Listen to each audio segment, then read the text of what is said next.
Sometimes you just gotta make them bite.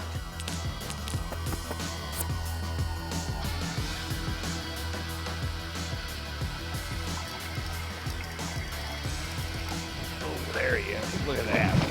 Great big one. This spot's gotta have fish. Got him. Good one, boy. Good one.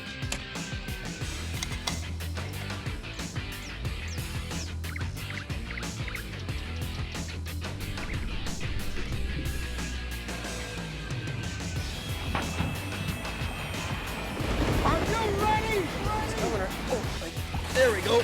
There, got him. Nice fish. That did not take too long.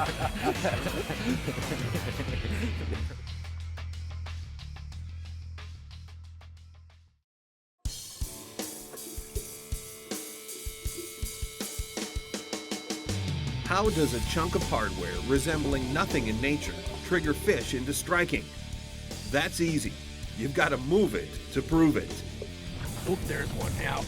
Put a little motion and commotion on spinnerbaits and they come alive in a whirling, flashing, vibrating frenzy of color, flash, sound, and pulsation. Spinner blades abound in all shapes and sizes, colors, and forge patterns, from tiny finesse blades up to oversized flailing garbage can lids for triggering large predators like pike and muskies. And the different performance characteristics of straight shaft, single, tandem, or twin spin configurations provide infinite action and attraction options for catching any fish that swims. Today, on The Edge, we burn bucktails for early season muskies. Oh, there we go. Nice. Perfect baits for covering lots of water and catching muskies on the move. Nice fish, man. Then we go on the hunt for early fall smallmouths, using oversized blades and bigger bait profiles that put a cold weather whammy on aggressively feeding bass. When it comes to catching big bass in fall, the spinnerbait is hard to beat. There's a rhyme and reason, time and season for all manner of spinnerbaits. And choosing and using the proper spinnerbait design is the key to fishing success. Boy, efficiency, no question about it, for early season musky fishing can be really part of the game plan.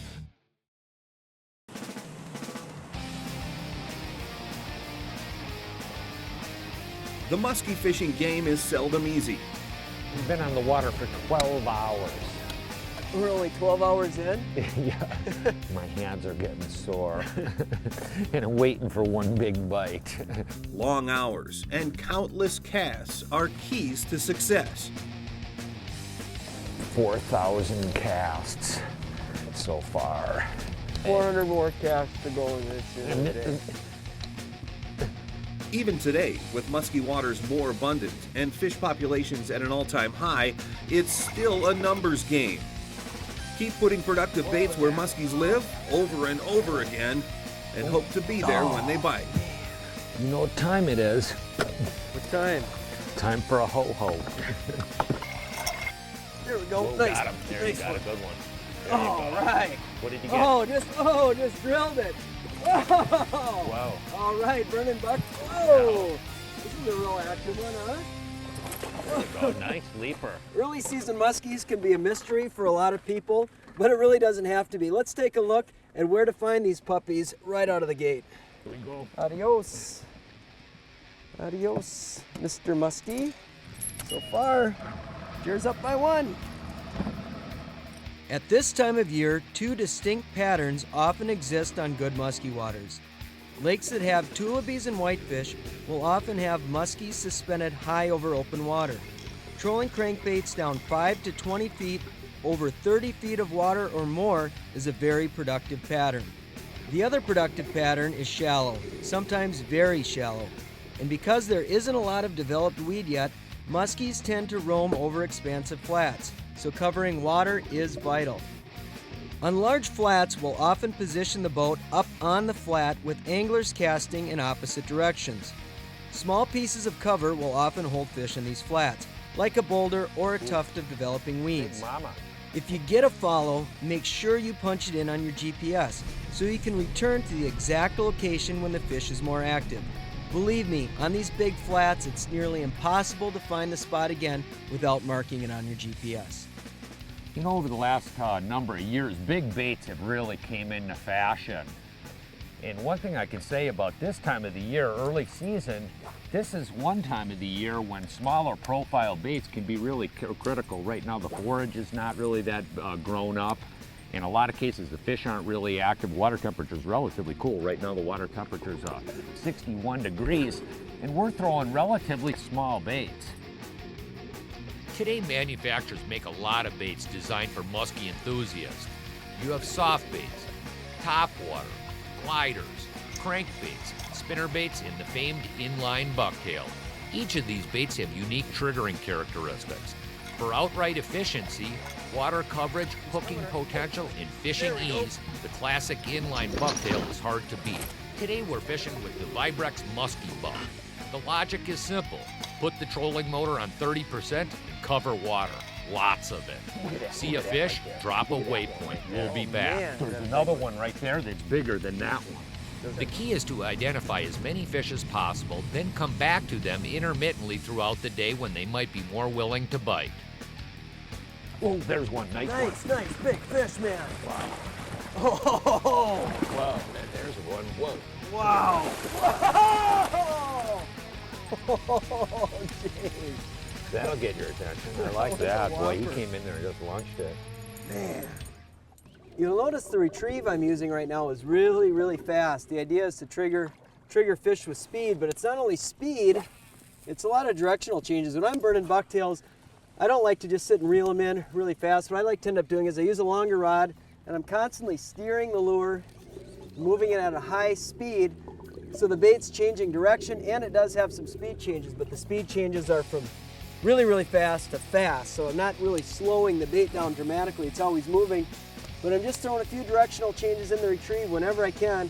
I'm fishing with the 7.5-foot bass flipping stick. This is a tour edition from Quantum along with an energy reel that has a 7.3 to 1 gear ratio. So with this light combo, I can chuck baits all day.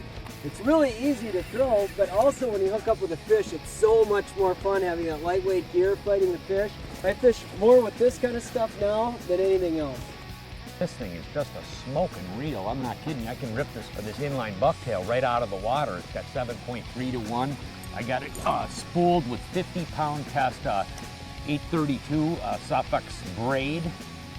And so I have a lot of line capacity. Oh, there's one. Oh, big one. Big one. Man, that's a good one right there, Bubba. Boy, she came up and actually nipped the back end of the bait. Timing is an important aspect of musky fishing. Over a day and a half on the water, we boated 5 muskies, lost 2, and had several follows in 22 hours of casting. The key is to first find fish, then intermittently come back to those fish during peak feeding windows. Oh, there's one. Got him? Got him. Big one, Jim. Yep. Hold on to him. I'm on it. All right. Yeah. Oh, big. Troll. Flip the troll. There you go. There you go. Okay. All right. Low light early in the morning and evening is critical feeding period for top-of-the-line predators like muskies. Yay! Wow. Look at this, huh? Boy, they are really. Boy, that's a beautiful spotted one. Yeah, that is. gorgeous. We caught 1 in the morning and 1 at last light on the first day of fishing. Big fish.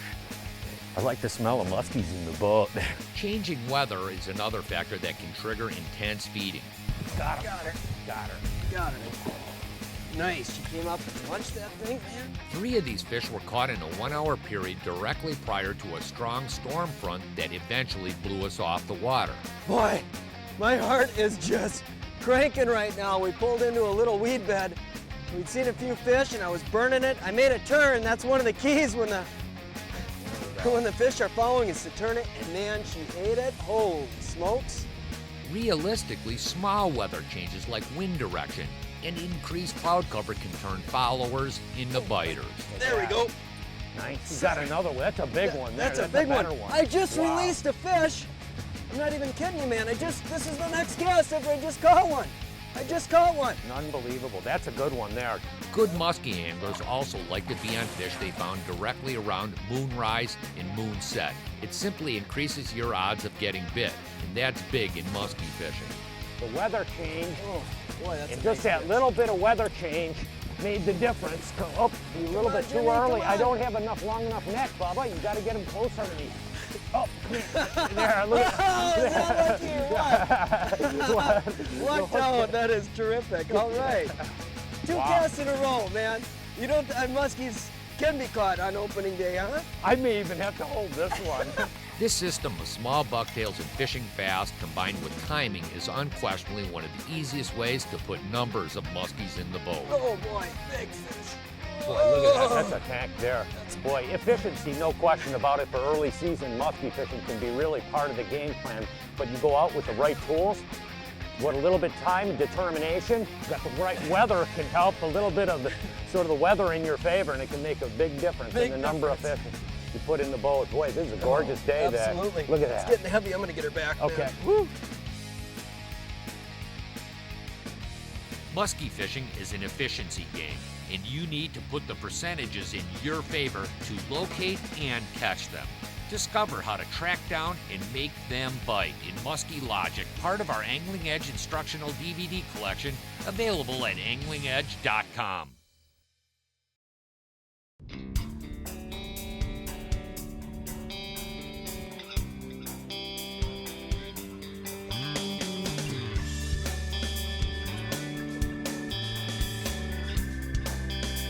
Oop, there's one now. That's a better one. Oh, there you go. Great big one.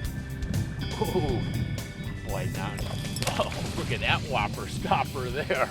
That's a big boy there. Boy, you cannot beat it. Talking about big bass. Look at that guy there. Look at that. Boy, that's a beautiful fish there. Look at that. Gorgeous.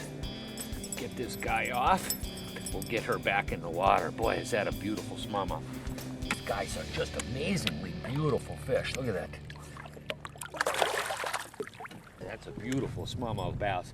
You know, spinnerbaits are really an important tool in any bass fisherman's arsenal. Right now, Al and I are going to look at strategies for catching big largemouth bass and smallmouth bass on spinnerbaits. This time of the year, the things that trip the trigger of these bass in fall is you get these cold nights, cold rain, heavy northwest wind, and that water temperature starts dropping. And boy, I'll tell you, when it gets to about 58-ish all the way down to, you know, around 50 degrees, those fish go on a feed. I mean, they're eating. They know that winter's setting in. Oop, there's another one. Oh, another great big one out. Oh, come here, buddy. Look at him, just digging. Come here. Oh, man, we're talking another tank, Al. Holy mackerel, whoa. Wow. That might be Big pike. What? That's a big pike. No, Yeah. it's brownie. Is it a big one? Wow. I'm telling you. Whoa. Man, these boys really lean at you. Look at that. Holy mackerel. I know one thing. We're in prime time. You know, seasonally, you know, spinnerbaits work. You know, spring, summer, and fall. But realistically, individual lures have real what you term as prime time. And right now, Al and I are in one of those conditions, and it's the fall cold water period. And this is really what you term real prime time for throwing big spinnerbaits for big bass. Okay, there we go. Look at that guy there. Beautiful smallmouth. We'll get her back. Okay, let's get her back in the water. Ooh, look at that guy there. Look her out.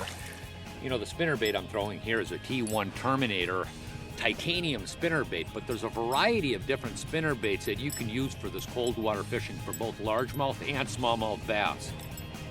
Spinnerbaits come in a wide array of sizes and blade configurations. For cool water in fall, we like big baits. Terminator's T1 in a ½ ounce weight is a classic shallow water bait. These are really effective to about the 8-foot depth level. For slow rolling deeper water, say the 8 to 20 foot range, this is where Terminator's Thumper spinnerbaits really shine. Both the T1 and Thumpers have a snapback titanium wire frame that run true even with a lot of abuse. And what I'm actually doing is letting the bait sink a little bit and then just slow rolling it, actually moving the bait relatively slowly, but then what I'm doing is intermittently giving the rod a little twitch. And what happens is it's going to actually make that bait hesitate. The blades are going to change the cadence, and a lot of times that's what's going to trigger these fish into biting. When you're looking at a rod and reel combination, I'm fishing an Energy, a 7-foot medium heavy, and I'm fishing the new Quantum Smoke reel. Fish is like a dream. 17-pound test, Suffolk Siege. Not lightweight fishing. You got to bull these big fish off, and when you're in that water temperature in and around the 50s, man, they're tough yet. Those fish are really tough. About 12, we'll probably cast them into about 4. The interesting thing is we're actually fishing in a reservoir here, and actually the fish has a tendency to still be really pretty current related, where the fish really set up on real key spots where the main river channel swings are. Locationally, we're fishing rock flats on a reservoir. Points that are close to the main river channel with sharp drops are holding the most fish. This same program works equally as well on weed flats for largemouth. Generally, we'll fish T1s on the edges of shallow cover like pads or any emergent vegetation. As you push out to deeper water weed flats, say in the 8 to 15 foot level, slow rolling Thumpers come into play. Oh, there's one. Oh, I put that different bait on, Al. You know, spinnerbaits, you know, we were fishing that little bit shallower water, and I'm throwing a willow leaf, a T1, which is about ½ ounce in weight, but really what we're fishing is along a deep river channel here, and you can see I'm in about 12, 14 foot of water now. And what I did is I picked up this Thumper, and the Thumper is far and away a better deep water bait and slow rolling bait. I can fish this bait. They actually come in 2 different models, a 5/8 and a 7/8 model. And it enables you to fish down into deeper water conditions. Actually, the 7/8, you can probably fish down, what, 20 feet or so. Got him. Okay. Oh, hey, James, you ain't the only one that can thump them out. Huge fish. Huge, huge brownie. Huge brownie. Oh, this is a bull, baby. This baby is a bull. Let me show you this sucker. This one is King Kong rolling down. Come here. Oh, man. I can't even get a hand on it. This thing is so big. Oh, how's that for a smallie, huh? Wow. What a mule that is. You know, when you're throwing a big bladed, heavy spinnerbait like this big Thumper, I even had to jack up my rod. I went to a 610 heavy action, 25-pound test Suffolks. And I can control the fish a little bit better with this. You know, this Thumper is really designed for more deeper water fishing conditions, and it has some unique design characteristics. One thing that you'll notice, it has a lot shorter arm here. This is a number 5 Oklahoma blade, but one thing that you'll notice is actually the shape of the head design. It's actually almost like cup shaped, and what happens is when you drop the bait or slow it down, it actually helicopters like this. And that's where this bait really, really shines. This bait is a 5/8 ounce model, and you could probably fish this down to as deep as probably 15 foot of water. The 7/8 model, you could fish into really deep water depending on how fast you want to retrieve the bait. Oh boy, there's a bronco there, Al. Oh, oh man, look at the size of that guy. Oh, look at that guy. That's a big one there, Al. Come here, buddy. Oh, come here. Man, that's a real serious guy there. Look at him. Oh, look at that guy. Oh. Look at that beautiful smallmouth bass. Oh, man, look at the size of that one. No question about it. You know, each lure you have in your tackle box as a window when it's absolutely the best bait option. And I tell you one thing, when it comes to catching big bass in fall, the spinnerbait is hard to beat. Look at that guy. Little suitcases. Hey, you want to know a little bit about heaven? I'm sure a lot of you do. In the book of Revelation, it gives us a glimpse of what heaven is like, or could be by description. Let me read this to you. After they went through all of it, there's a mathematician who put a pencil to these dimensions. This is what he discovered. The thickness of the walls is 144 cubits, or about 216 feet thick. It's approximately 12,000 furlongs square, or 1,500 miles in each direction. It has 12 foundations or floors, each separated by 125 miles. The second floor would be out of sight of the natural eye. If the city were divided into rooms 1 mile in length, 1 mile wide, and 1 mile high, it would contain 3,375,000,000 rooms, each 1 cubic mile. If we began at the time of Adam and spent 1 hour in each room, at the end of 6,000 years, we would have visited 52,570,560 rooms, leaving 3,322,529,440 rooms yet unvisited. How does that grab you? Can you get your head around that? I just had to share that with you. I thought it was really kind of fun. Hey, from all of us here at The Edge, you have a good, safe fishing season. We'll see you on the water.